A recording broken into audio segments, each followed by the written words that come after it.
ये क्या, एक छोटी सी गिलहरी के आगे त्रिलोकपति भगवान राम नतमस्तक क्यों हो गए?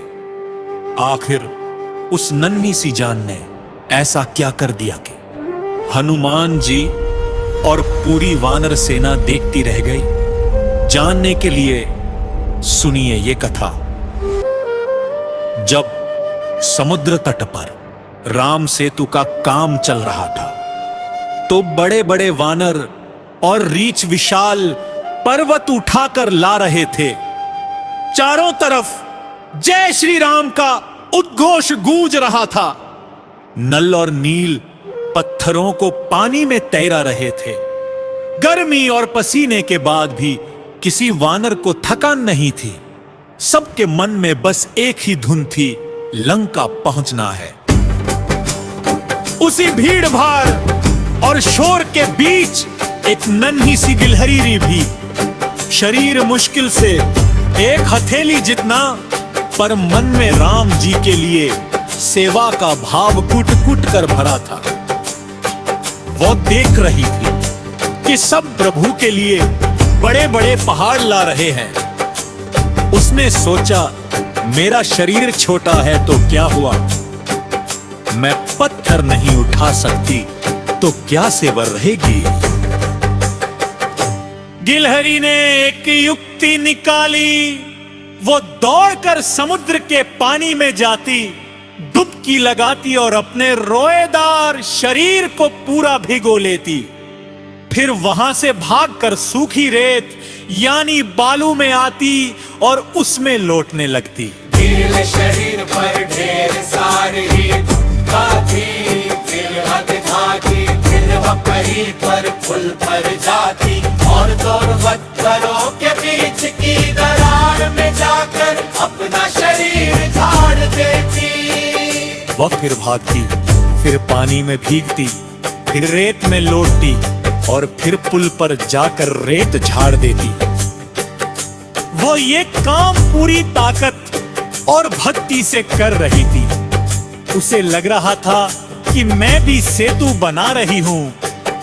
तभी एक महाकाय वानर जो अपने कंधे पर बहुत भारी चट्टान लेकर आ रहा था, उसे गुस्सा आ गया। वो गरजा, अरे ओ गिलहरी हट जा रास्ते से, दिखाई नहीं देता यहाँ कितना बड़ा काम चल रहा है। हमारे पैरों के नीचे आकर कुचली जाएगी, भाग यहाँ से। गिलहरी सहम गई, उसने हाथ जोड़कर कहा, वानर भैया, मैं खेल नहीं रही, मैं भी अपने प्रभु श्री राम के लिए सेतु बना रही हूँ। पत्थरों के बीच जो दरारें हैं उन्हें इस रेत से भर रही हूँ ताकि पुल मजबूत बने। ये सुनकर वहां खड़े वानर जोर जोर से हंसने लगे। एक वानर बोला, अरे देखो, ये पिद्दी गिलहरी राम सेतु बनाएगी। जितनी धूल तू दिन भर में लाती है उतनी तो हम एक फूंक में उड़ा दे। गिलहरी की आंखों में आंसू आ गए। वो बोली, भैया, मेरी शक्ति इतनी ही है, मैं पर्वत नहीं उठा सकती, पर जितना मुझसे हो सकता है मैं उतना तो करूंगी ना। लेकिन उस वानर को अपनी ताकत का घमंड था। गुस्से में आकर उसने जोर से अपने पैर से गिलहरी को ठोकर मार दी। गिलहरी एक गेंद की तरह हवा में उछली।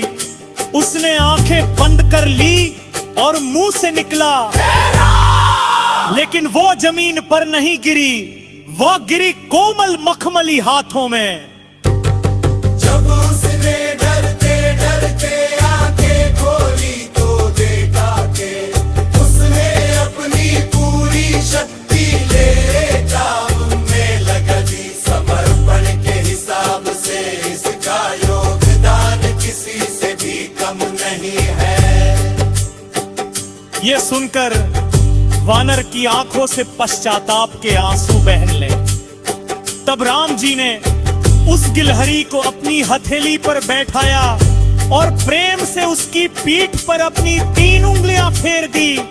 उसी क्षण एक चमत्कार हुआ। गिलहरी की पीठ पर 3 सुंदर रेखाएं उभर आई। राम ये मुस्कुराकर बोले, आज से वे तेल एक हम तुम्हारी पहचान है।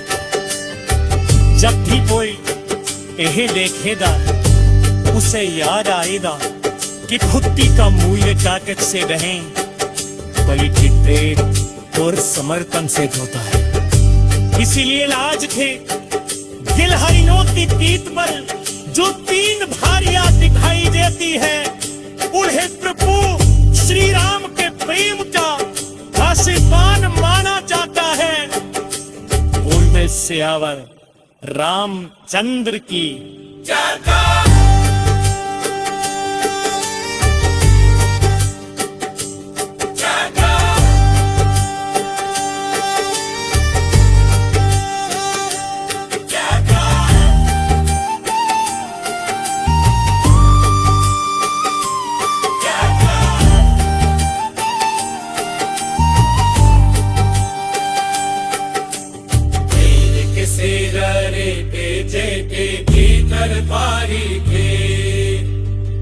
प्रभु श्री राम के प्रेम तो आशीर्वाद मना जाता रहा। उन्हें सियावर रामचंद्र की,